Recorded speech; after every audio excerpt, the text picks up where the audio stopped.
Sa Book of Acts, chapter 16, verse 30 hanggang 31. Nandyan na po kayo? Say amen na malakas. Amen. Okay, pakishare na lang po sa ating mga mahal na bisita. Basahin ko na ho. And brought them out and said, Sirs, what must I do to be saved? 31. And they said, Believe on the Lord Jesus Christ, and thou shalt be saved, and thy house. Dito ho sa teksto na ating binasa, sa Book of Acts, dito po sa 2 talata, sa verse 31 hanggang 32, merong lumapit sa mga alagad ng Panginoon at nagtanong, Mga sir, ano ba ang kailangan kong gawin para ako ay maligtas? Ang ibig sabihin po nung saved dyan, o yung maligtas dyan, ano ba ang kailangan kong gawin para magkaroon ako ng buhay na walang hanggan? Translation, para matiyak ko yung pagpunta ng aking kaluluwa sa langit. Sumagot sila sa kasunod na talata. Ang sagot nila, believe. O yung tinatawag na manampalataya. Alam nyo ko, masyadong malawak ang usapin patungkol sa salitang faith o pananampalataya.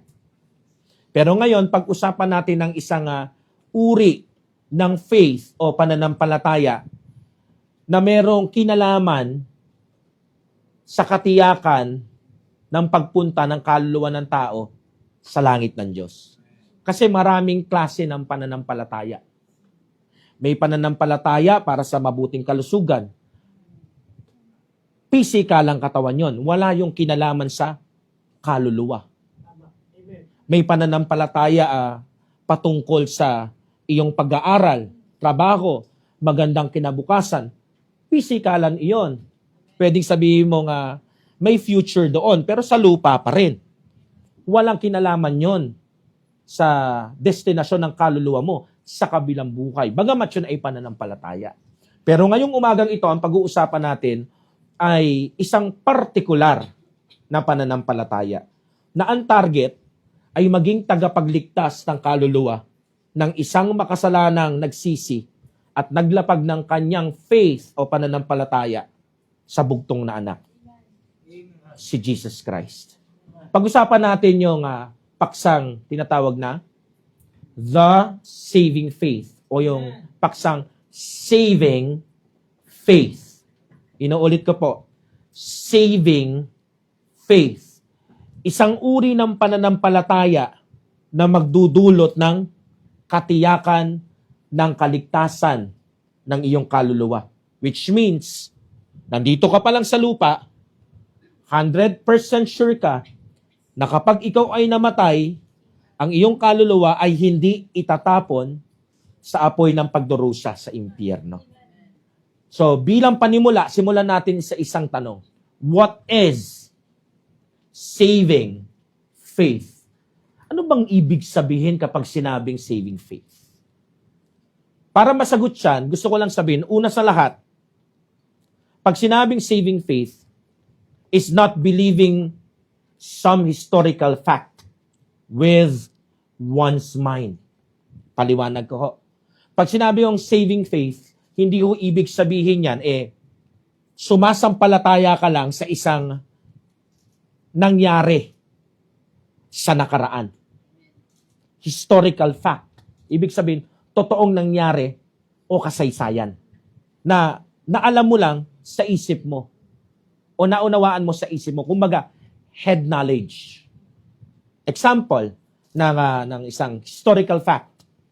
Siguro naman ho, lahat tayo, kahit yung mga kabataan dito, mag-a-agree, parte ng kasaysayan ng Pilipinas.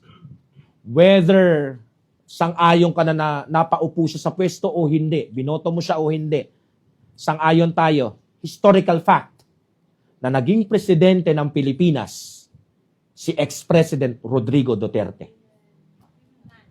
Tama? Nangyari yun, hindi? Nangyari. So yun ay fact. At hindi lang basta fact, historical fact. Hindi na yung mabubura sa kasaysayan ng Pilipinas. Pero, tanungin kita, bagamat siya ay ating presidente, iyo siyang presidente, meron ka bang personal na relasyon sa kanya? Wala, di ba? Pero ang tawag natin sa kanya, ating presidente. Pero yung personal relationship, wala. So meron po akong pinupunto dyan, mga minamahal. Parang ganito lang yan. Yung pagkakaroon ng head knowledge sa historical fact na minsan merong isang baby Jesus na pinanganak sa Jerusalem, sa Bethlehem, alam mo yon. Amen? Lahat tayo pamilyar sa kwento na yon. Yung isang batang isinilang sa sabsaban na siya raw ang tagapagligtas ng sakatauhan. Alam natin yon. Pero hindi porkit alam mo yung historical fact na yon, alam mo yung kwento na yon, at ilang beses mo nang narinig yung pasikot-sikot sa detalye ng kwento na yon, ay ibig sabihin sa langit ka na rin pupunta. Ang katotohanan, marami pong may alam ng kwento na yon na nasa impyerno ngayon. Hindi lang mga ordinaryong tao, even mga religious leaders. Nakukuha niyo po? Saving faith. Ang gusto kong sabihin ay, hindi lang basta pagkakaroon ng kaalaman sa isang katotohanan. Ang saving faith ay iba doon. Ngayon, sagutin natin yung tanong na ibinigay natin kanina.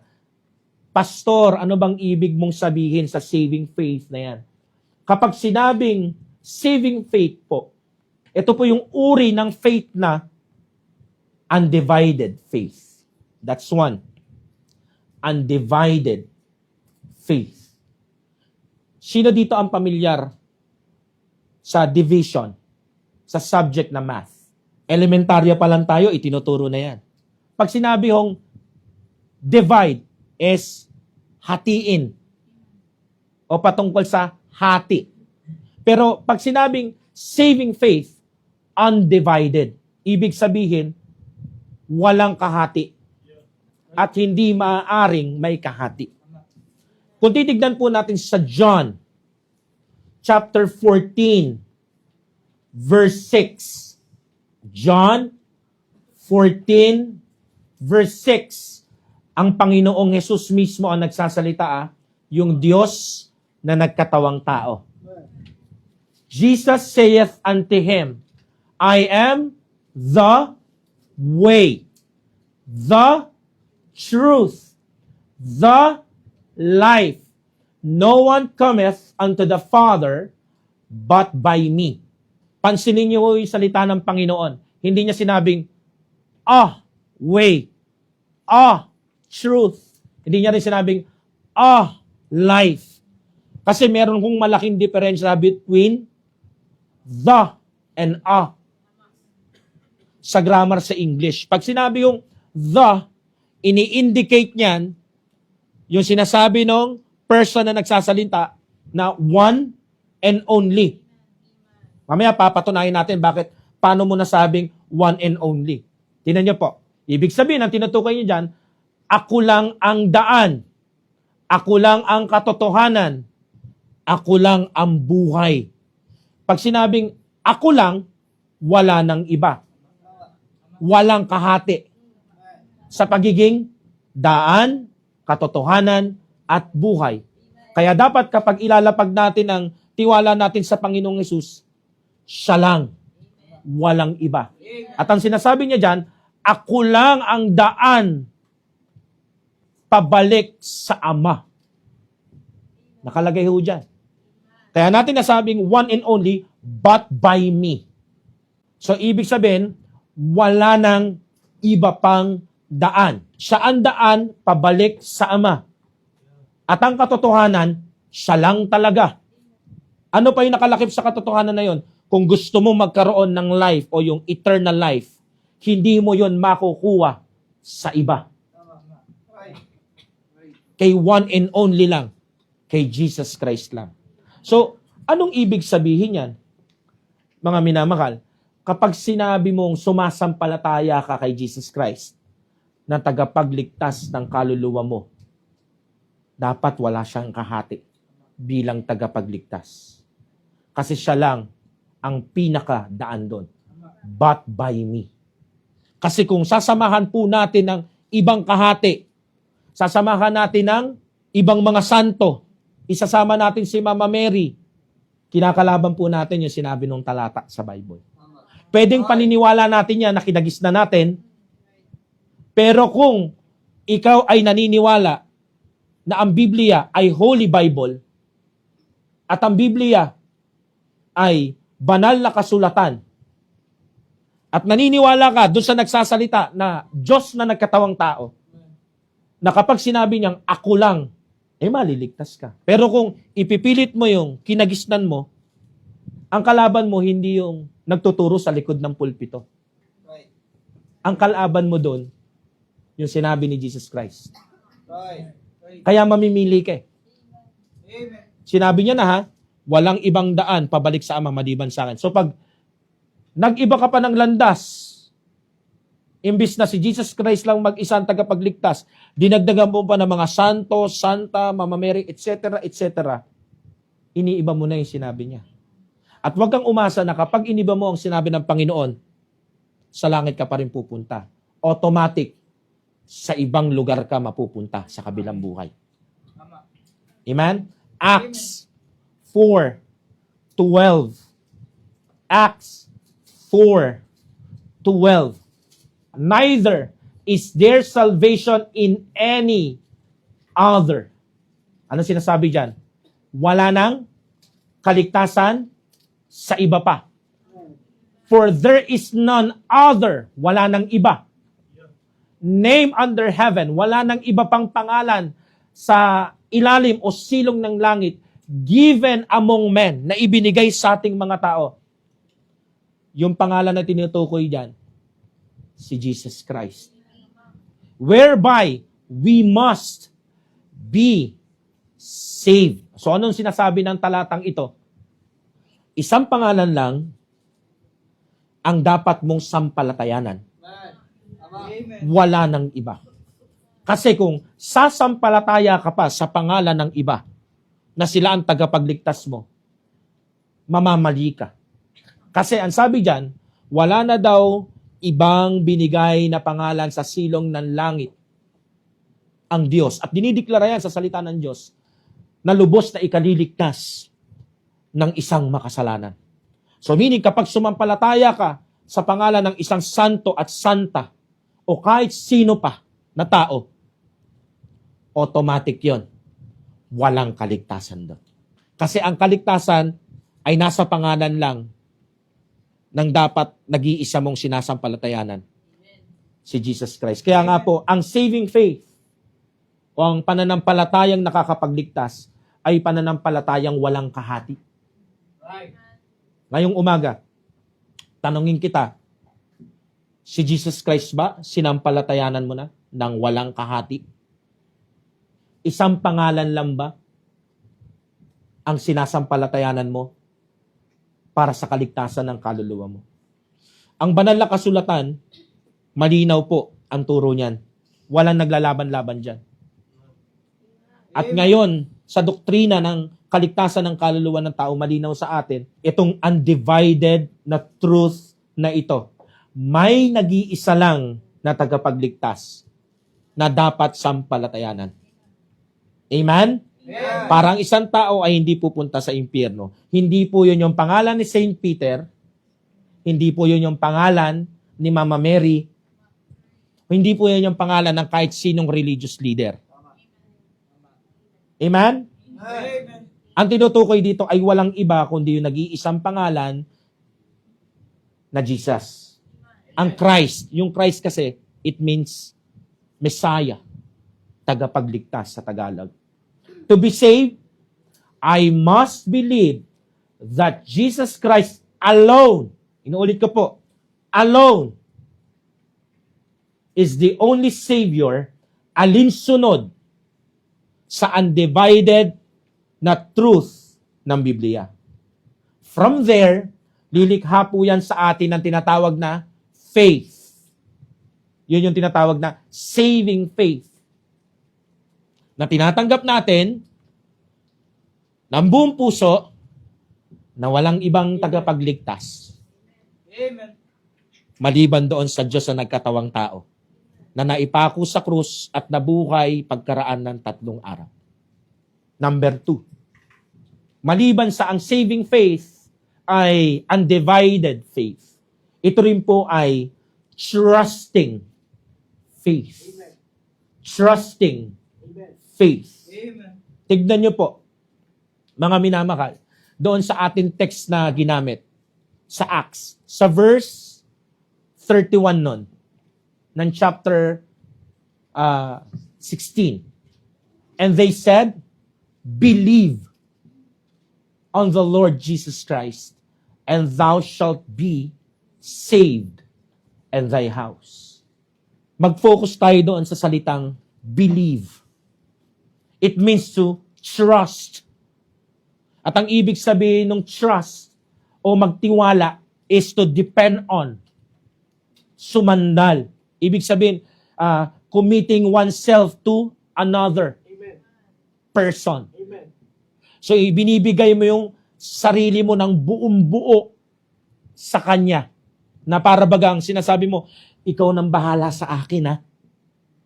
Nakakuha niyo ko? So, pag sinabi nating sumasampalataya tayo kay Jesus Christ na tagapagligtas natin, dapat makita sa atin yung saving faith o yung faith na wala na akong ibang pinagkakatiwalaan ng kaluluwa ko. Amen. Alam ko na ikaw lang ang tanging tagapagligtas ng kaluluwa ko Amen. doon sa apoy ng pagdurusa. Para maligtas po o masave ang isang makasalanan, magkaroon siya ng buhay na walang hanggan ng isang tao, he or she must fully trust o yung buong dumipende o buong idepende yung kanyang kaluluwa sa Panginoon. Hindi mo na inaasahan yung sarili mo. Amen. Kumbaga, iniasa mo na yung buong kaluluwa mo, yung safety ng kaluluwa mo sa paparating na eternity sa kabilang buhay sa Lord Jesus Christ. In other words, he or she must rely on Jesus Christ and Jesus Christ alone. Wala nang ibang Amen. dapat pagkatiwalaan. Isa lang, kasi nga undivided eh. Amen. At dapat kapag undivided yan, talagang merong person na tinutumbok. At isa lang po yun, ayon sa Biblia. Amen. Si Jesus Christ lang. Nakukuha niyo ko, nakakahabol? Amen. Trusting faith ay sampalatayang buo sa power ng ginawa ni Jesus Christ sa cross at ng resurrection niya. Ang tanong, kaya mo bang sampalatayanan na si Jesus Christ at yung sakripisyo niya na ginawa, yun ang magdadala sa iyo sa langit? Lalo na sa panahon natin ngayon, to see is to believe. Ang problema lang doon sa to see is to believe, pag namatay ka na walang Jesus Christ, hindi ako naniniwalang walang impyerno, namatay ka, makikita mo lang ang impyerno pag patay ka na. At ito yung consequence. Pag napunta ka sa impyerno, doon ka na walang hanggan. Magpakailan-kailanman. Ako, payag na ako mapunta sa impyerno. At kahit siguro ikaw, papayag ka pupuntang impyerno, doon ka lang 10 taon, payag ako doon. Kahit sabi mong sunugan yon. Why? Kasi hindi naman eternal After 10 years, aalis ka na doon. Kaso hindi ganun. Kung hindi si Jesus Christ ang sasampalatayanan mong nagbayad ng kasalanan mo, ikaw ang personal ng magbabayad nun. Hindi dito lang sa lupa, kundi higit sa lahat, sa kabila. At ang hinihiling na bayad ng banal na Diyos na Ama sa langit ay eternal fire. Bakit eternal? Kasi ang kaluluwa ay eternal, walang hanggan. At nagkasala ka sa isang eternal being na mas kilala sa tawag na Diyos. Kaya nga ho mga minamahal hindi sapat yung meron lang tayong malaking head knowledge patungkol sa Bible, patungkol sa Diyos. Hindi sapat yung pagiging religious. Hindi sapat na narinig mo lang yung pangalan ni Jesus o ng mga apostoles niya o yung mga lugar at mga taong may kinalaman sa Kanya o lalong-lalo na sa Kanya. Ganito lang ho yan Gaya ng sabi ko, hindi sapat ang head knowledge. Parang ganito lang yan. Hindi ka makakarating sa kabilang pangpang. Kahit pa alam na alam mo na ang bangka kaya kang itawid doon, pero hindi ka sumasakay. Amen. Para makarating ka sa kabilang seaport, anong kailangan mong gawin? Sumakay. At anong sangkap nung pagsakay mo doon? You trust that boat na safe kang dadalin sa kabila. Amen. Nakuha niyo ho? So, parang ganyan ho. Yung trusting faith. Hindi sapat na narinig mo lang yung pangalang Jesus Christ. O meron kang head knowledge na siya yung tagapagligtas ng mga makasalanan dito sa sanlibutan. Lahat ng tao, alam yan. Ultimo yung mga atheist na hindi sampalataya na may Diyos, alam nila yan. Kahit yung taga-ibang religion na against sa Christianity, alam nila yan. So wala kang pinagkaiba doon. So anong pinagkaiba nating mga sumampalataya sa Kanya? At nitong mga nakakarinig ngayon, nasasampalataya. Yung trust. Yung trust na hindi ko na lang alam na siya ang tagapagligtas. Ilalagay ko na yung sarili ko doon. Isasakay ko na yung kaluluwa ko doon sa napako niyang krus at resurrection.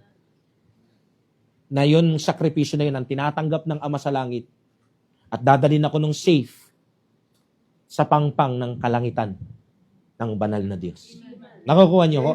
So yun ho, ang tinatawag na trusting faith. Ang kaligtasan ho, hindi stock knowledge. Ang kaligtasan, ini-experience. Amen. Ikaw ba, have you trusted Jesus to take away your sin?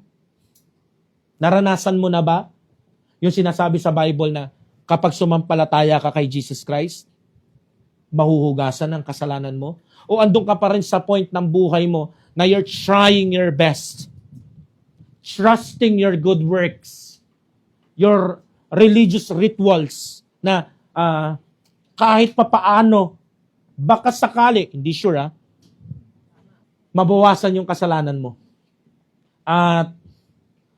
At some point, pag namatay ka, makapag-isip-isip si San Pedro pagbuksan ka ng pinto ng langit. Ang problema lang doon, maaaring yan yung belief mo, pero hindi yan yung sound doctrine na makikita sa Biblia. Maaaring yan yung pinaniniwalaan mo, kasi sabi nga nila, kanya-kanyang paniniwala tayo. Pero the question is, yung pinaniniwalaan mo ba, kaya kang ihatid ng safe sa langit? O yung paniniwala mo, ang pagsisisihan mo, araw at gabi, kapag sinusunog na yung kaluluwa mo sa apoy ng pagdurusa sa impyerno, dahil dyan sa pananampalataya mong hindi mo inusisa kung tama o mali, pero inadapt mo. Inuulit ko, ang kaligtasan ng Panginoong Yesus, hindi po yan ini-stock knowledge. Ini-experience po yan. Kaya nga naibigay mo na ba ang buo mong trust o tiwala sa Kanya, kay Jesus, ang bangkang maghahatid sa iyo ng safe, pabalik sa Ama sa Langit? Kung hindi pa, mga minamahal, ito yung magandang timing Amen. para sumampalataya ka. At hindi na lang siya maging knowledge, kundi ma-experience mo na. Number 3, nakakahabol. Amen. Hindi lang siya undivided faith. Hindi lang siya trusting faith. Pag sinabing saving faith, mga minamahal, ito rin ay convinced faith. Kumbinsido na pananampalataya. To be saved, kailangan I am fully convinced that Jesus is Savior and Lord. Hindi pwede yung sasampalataya ka, tapos 99% sumasampalataya ako, tapos may 1% pa na agam-agam. Hindi ka pa rin kumbinsido nun kasi meron pa rin 1% na nagdududa ka. Kailangan kapag po sinabing sumasampalataya ako sa Lord Jesus Christ, na siya lang ang tagapagligtas ng aking kaluluwa. Titiwala ka ng buo? Oo. Gano'n ka kumbinsido? 100%. Pinaniniwalaan mo na tapat siya. Natutuparin niya yung pangako niya. Sa bawat sumampalataya, diretso langit. Ang hirap, no? Hindi ko naman nakita. Paniniwalaan ko. Alam nyo ba yun ang ibig sabihin talaga ng faith? Paniniwala sa mga bagay na hindi mo pa nakita pero niyayakap mong totoo. Kailan ba na-exercise yung tiwala sa kapwa-tao? Kapag kaharap siya o hindi? Di ba hindi? Doon mo rin makikita kung mapagkakatiwalaan siya. At ang Bible, ang sabi ng Bible, meron daw tayong Diyos na faithful. To the point na hindi niya kayang i-deny yung faithfulness niya. Amen. At si Jesus Christ, ang Diyos na faithful na nagkatawang tao. Na nagsakripisyo sa krus at na-resurrect pagkaraan ng 3 araw. Na ang pangako niya na kahit sino man sasampalataya sa Kanya, hindi mapapahamak sa impyerno. Ang true salvation po, hindi po ito 80 o 90% sampalataya sa Lord Jesus Christ.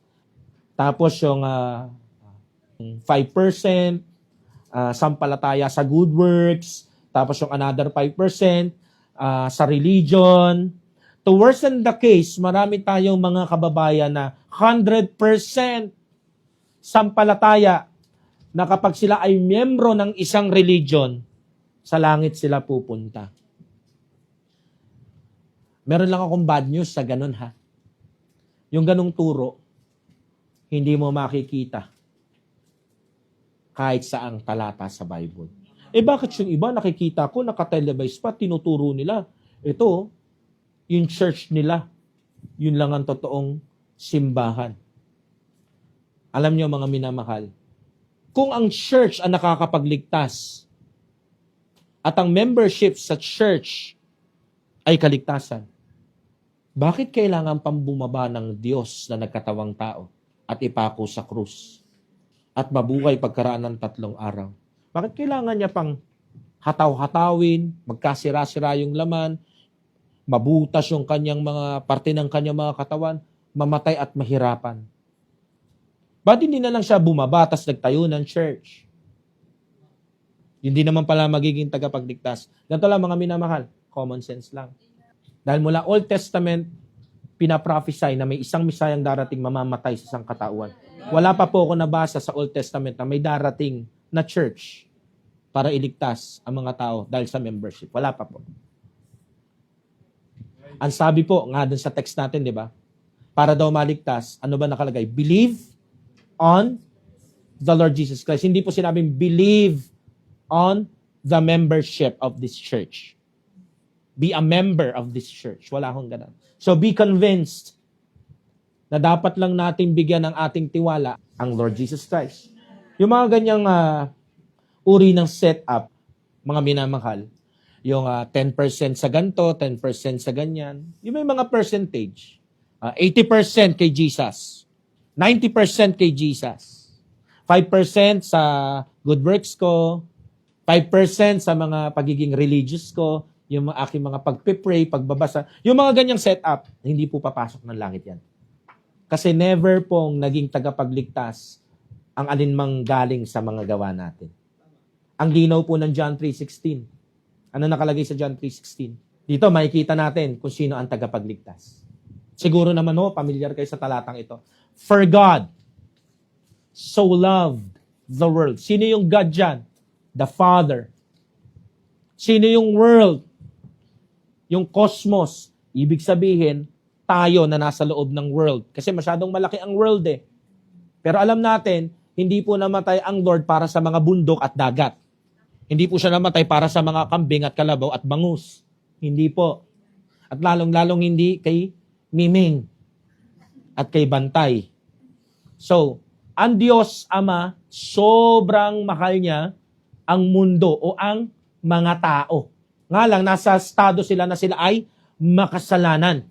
Kaya anong ginawa ng mapagmahal na Diyos? He gave His only begotten Son. Ibinigay niya yung kanyang nag-iisang anak o yung bugtong na anak. At ano sabi diyan? That whosoever, pag sinabing whosoever, kahit sino, kahit sinong tao, lalaki, babae, matanda, bata, ano man ang estado sa lipunan, believeth in Him, sumampalataya sa Kanya. So, kanina na naman, kay Jesus Christ, should not perish. Anong pangako? Sino man ang sumampalataya kay Jesus Christ, hindi magpe-perish o mapapahamak. Saan? Sa impyerno. Right. Diba? Di natin pwedeng i-preach na mayroong tagapagligtas na wala namang nakaabang na panganib o wala namang pagliligtasan. Ha? Amen. Ang pangako, hindi lang siya maliligtas doon, magkakaroon daw siya ng everlasting life. Now, ang tanong, are you convinced sa truth ng John 3:16? Now, kung hindi ka 100% convinced, ako na magsasabi sa iyo, 100%, anytime, any moment, sa kahit anong paraan at edad, pag namatay ka, diretso impyerno ka. Kasi wala ka nung pangako na should not perish at everlasting life. At hindi ka convinced na si Jesus Christ lang ang tagapagligtas. You choose, you always have choices. Amen. So, ibig sabihin, mga minamahal, saving faith ay 100% na convinced na faith sa Lord Jesus Christ lamang. Number 4. Amen? Nakakahabol po ba kayo? Amen. I hope yung mga bisita natin na nalilinawan na, no? Nakakapag-isip-isip na. Yung mga bisita nating saved na, praise the Lord, saved na ako. Yung mga hindi naman, kailangan ko talagang maligtas. Dapat. Kasi any moment, ang kamatayan ay darating. Hindi ka po i-text niyan. Tama. Hindi ka rin i-chat, hindi ka i-heads up niyan. Yan ay sudden. Huh? So, hindi lang po ito undivided faith, hindi lang ito trusting faith, hindi lang ito convinced faith.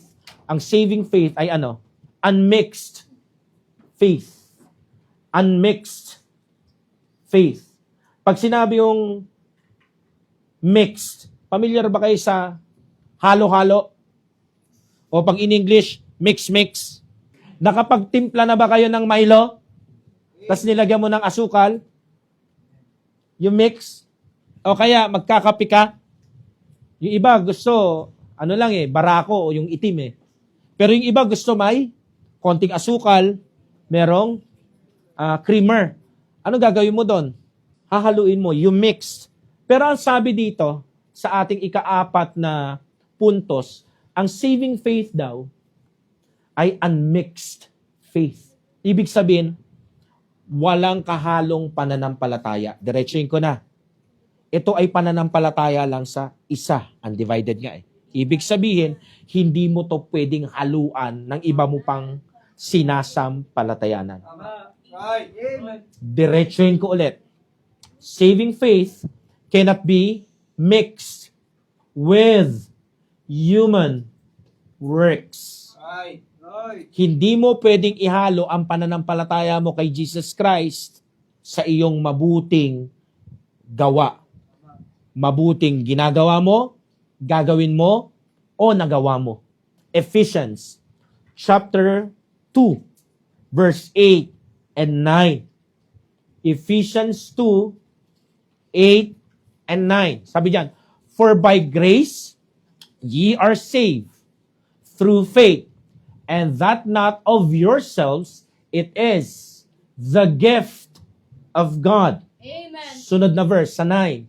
Not of works. Ang tinutukoy dyan, good works. Amen. Lest any man should boast. So ano sinasabi nung talata, mga minamahal? Balik tayo sa 8. For by grace are ye saved through faith. So makikita natin, ang kaligtasan pala ng Panginoon ay hindi na-achieve sa sarili natin. Ito pala ay nire-receive galing sa Diyos. Amen. Amen? Kasi gift eh. Right. Nakakita ka na ba ng regalo na ikaw ang bumili?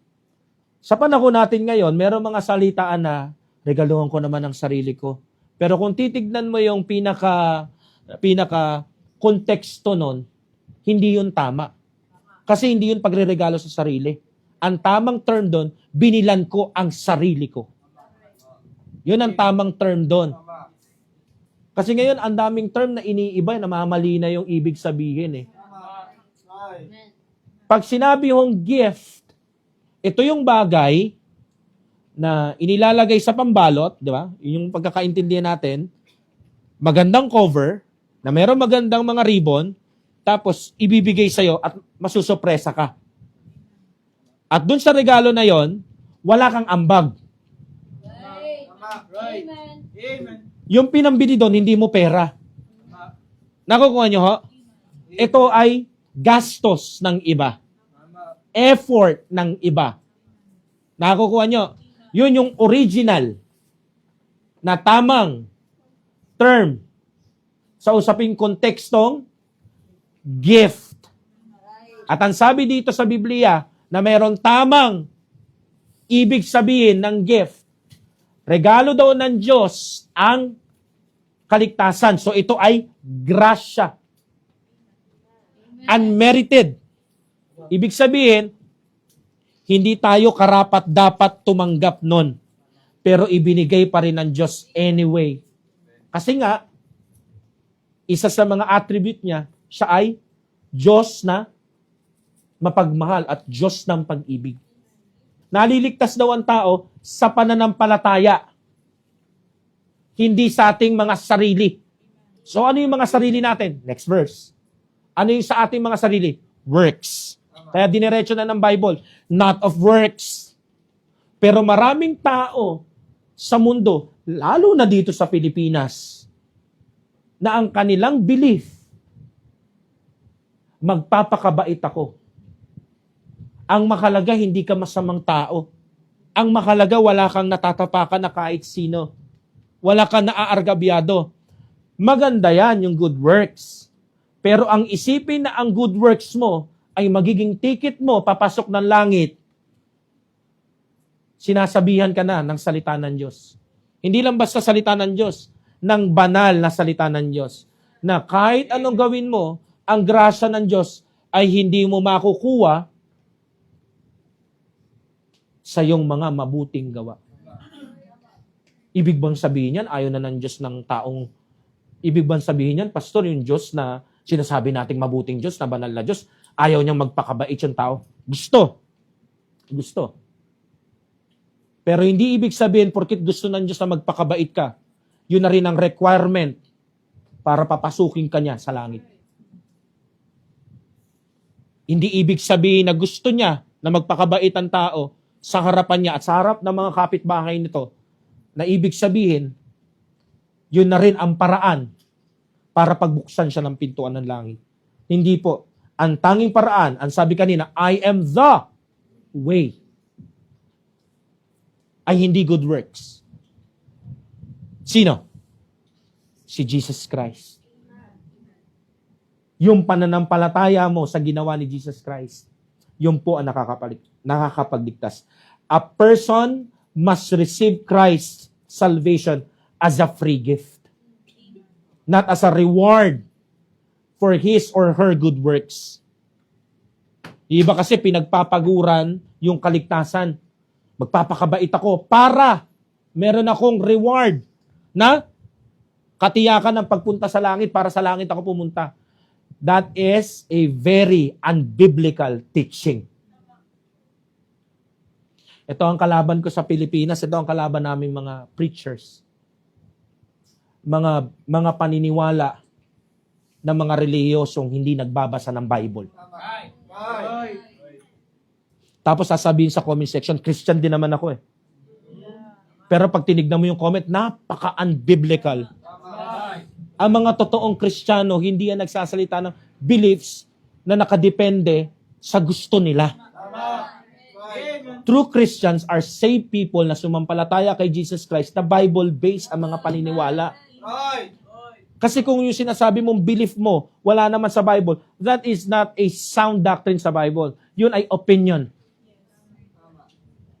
At ang tinuturo natin dito, hindi opinion. Hindi lang historical fact. Biblical truth. Amen. Na si Jesus Christ ang tagapagligtas. Hindi totoo yung tinatawag na magpakabait ka pagkatapos ng gagantimpalaan ka ng Diyos ng ticket pagpasok sa langit. Ito yung totoo. Hindi yung reward. Ang kaligtasan ay gift. Tinatanggap yun sa pananampalataya kay Jesus. Amen? Amen. So, malayong-malayo yung mga turong naririnig natin. Nakukuha nyo ho? Kaya hindi mo pwedeng sabihin, ganito na lang, pastor. Total, naghahanap ka na nasa Bible, di ba? Sisikapin ko na lang mabuo ang 10 utos. Sabi ko, oo nga no, nasa Bible yun. No? But the question is, kahit nasa Bible, yun ba ang purpose kaya binigay ang 10 utos? Ang 10 utos ba ay para sa pagbabawas at paghuhugas ng kasalanan ng isang makasalanan? Hindi yata. Hindi yata yun yung nakasulat sa Bible. Sa Romans chapter 7, verse 7. Romans chapter 7, verse 7, ang sabi dyan, what shall we say then? Is the law sin? God forbid. Nay, I had not known sin, but by the law. For I had not known lust, except the law had said it, thou shalt not covet. So, pansinin niyo po ano sasabihin natin? Yung 10 utos ba ni Moses o yung 10 utos, kasalanan ba? Naku, hindi. Hindi yun ganun. Sinasabi niya, nay. Hindi ko malalaman ang kasalanan kung hindi dahil sa law o sa 10 utos ni Moses. Hindi ko nga malalaman yung salitang libog. Masama pala yung meron kang pagnanasa sa pag-aari ng iba. Kung hindi ko nabasa sa 10 utos, ano yung nakalagay? Thou shalt not covet. Huwag kang magsakim. O huwag mong sakimin yung pag-aari ng iba. So, dito ko makikita natin ang purpose ng 10 utos. Ang purpose ng 10 utos, hindi po para bawasan, hugasan, at pag sinunod mo siya, bigyan tayo ng reward, ng ticket pagpunta sa langit. Hindi po. Ang purpose ng 10 utos ay maging salamin, mirror. Para saan? Para ipakita sa bawat makakabasa ng 10 utos na merong isang banal na Diyos na sobrang taas ng standard. Hindi niya goal na maging mabait lang. Siya ay banal.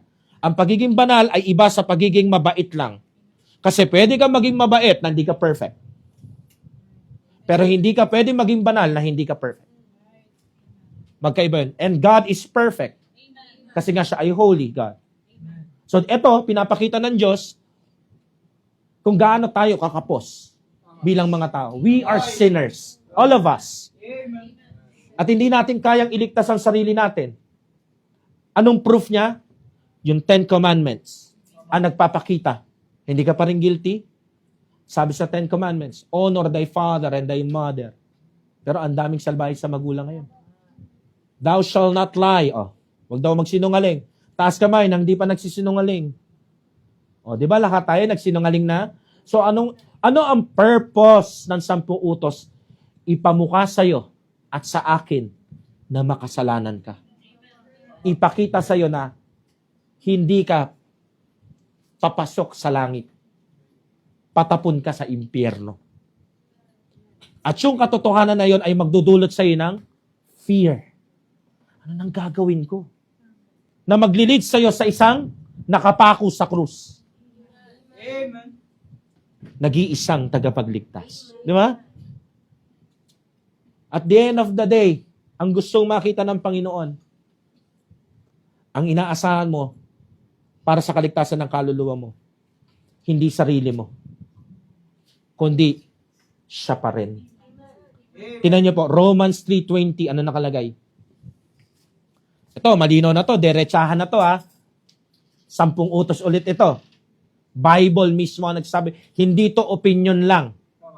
Therefore, by the deeds of the law, pagsunod sa 10 utos, there shall no flesh be justified in His sight. Ibig sabihin, walang maaabsuelto. Di ba pag may isang kriminal na absuelto, ibig sabihin, hindi na mapaparusahan? Pero ang sabi diyan, kahit sino pang tao ang gawin ang deeds of the law o sumunod o sikaping sundin ang 10 utos, hindi magbabago ang kalagayan niya. Walang na-justify sa pagsunod sa 10 utos.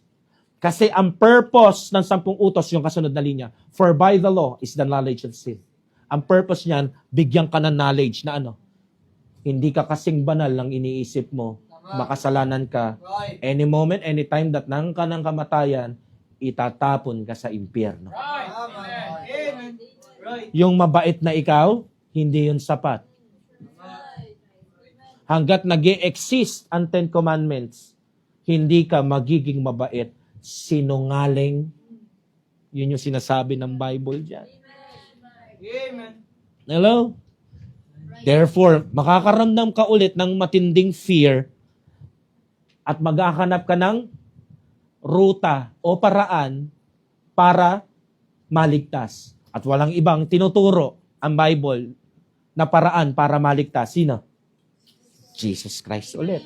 Amen. Di ba? Ang ganda ng Bible. Kaya nga sabi, sa Ephesians 2:8 and 9, di ba? Gift yon. So pag gift, hindi mo gawa. Di ba? Sino ba gumagawa kapag sumusunod sa 10 utos? Di ba ikaw? So hindi yun gift. Ang gift, iba ang gumawa. Si Jesus Christ ang gumawa ng kaligtasan natin. Hindi tayo. So tatanggapin lang natin sa pananampalataya na siya ngayon. Nagiging malinaw na po? So, mga minamahal, eto lang naman yung magpapakumbaba lang naman tayo. Na yung kaligtasan natin, hindi tayo ang bumili. Si Jesus Christ ang bumili. Anong pinambili? Yung banal niyang dugo na nabuhos. Yung kamatayan niya. Kaya nga ang saving faith ay unmixed na faith.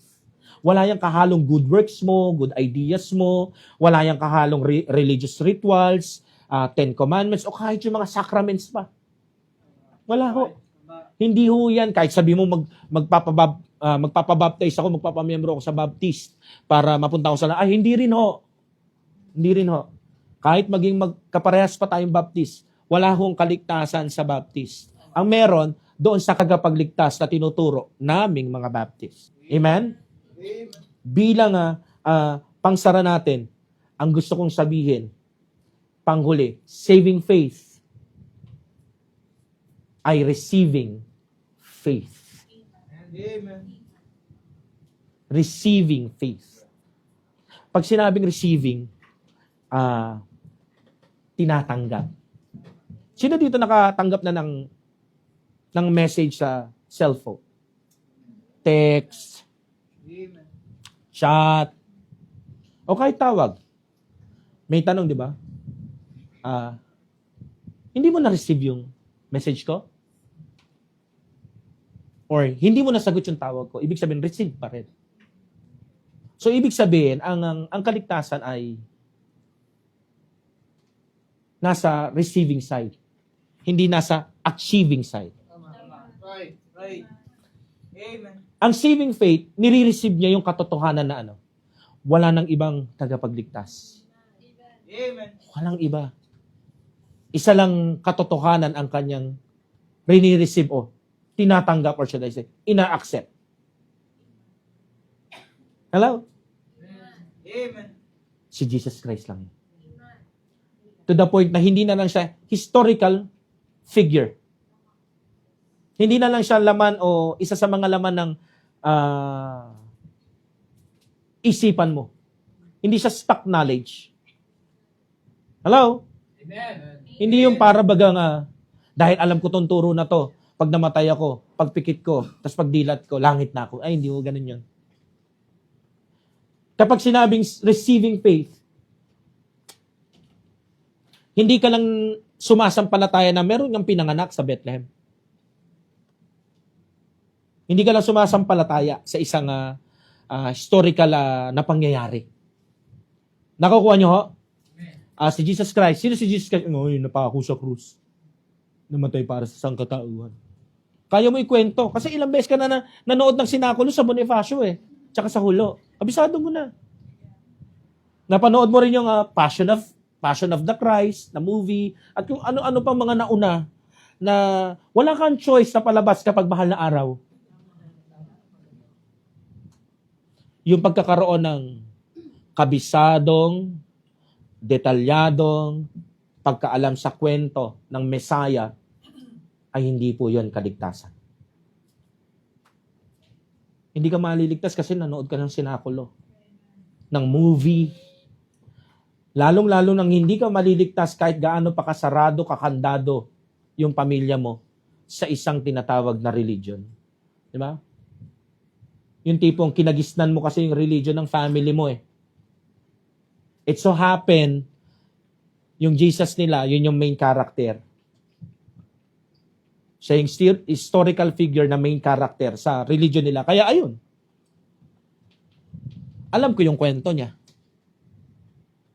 Kaya tinan nyo, di ba, marami kayong maririnig. Yung family ko, very religious. Pero ako, hindi naman ako ganun. Kaya nga nung naging independent na ako, hindi na ako ganun. Hindi naintindihan ng mga tao, hindi mo kailangan maging religious. Right. Ang kailangan mo, relationship. Amen. At sa isang relationship, ang pinaka-importanting sangkap ay yung tanggap. Ikaw. Diba? Isa sa pinaka-importanting sangkap ay yung pagtanggap. Ngayon ang tanong, tinatanggap mo ba yung mabuting balita? Ano yung mabuting balita? Na meron nang napako, meron nang namatay, at meron na nabuhay pagkaraan ng 3 araw. Na kahit hindi mo nakita sa sariling mga mata, pero sa puso mo, nananampalataya ka sa mabuting balita na meron ng tagapagligtas ng kaluluwa. Romans 10:9. That if thou shalt confess with thy mouth that the Lord Jesus, and thou shalt believe in thine heart that God hath raised him from the dead, thou shalt be saved. Ano sabi dyan, no? Kung i-confess mo sa iyong bibig at sasampalatayanan mo sa iyong puso. Ano sinasabi ng salita ng Diyos yan? Alam mo yung mga totoong naglapag ng kanilang faith sa Lord? Yung puso nila magwawala sa kanilang naunawaan. Hindi yan makakapagpigil. Sasabihin nila, Pastor, ako, sumasampalataya ako. Amen. Hindi nila ikakahiya yan. Why? Kasi sinampalatayanan nila yung kamatayan ni Jesus Christ. Yun ang dahilan kung ba't sila naligtas. Kumbaga, hindi lang nila tinatanggap sa puso. Pinapakita rin nila sa bibig nila kung gaano nila ni-receive yun. Yung bibig nila ang nagre-reveal ng puso na hindi nakikita ng lahat. Amen. Kaya ang tanong, tinatanggap mo ba? Ina-accept mo ba yung mabuting balita? Yung truth ng Bible, hindi yung opinion ng kung sino lang. Diba sabi ng Panginoon, I am the way, the truth, and the life. No man cometh unto the Father but by me. Na-receive mo ba yung katotohanan na yun? Or should I say, gusto mo bang ma-receive? Ang pangako sa kahit sino mang i-receive siya, hindi na sila magpe-perish. Magkakaroon sila ng everlasting life. Ikaw, kaibigan, aming mahal na bisita, na-receive mo na ba yung gospel? Ako nasasagot, narinig mo na. Pero tatanggapin mo ba? Yun lamang po ngayong umaga.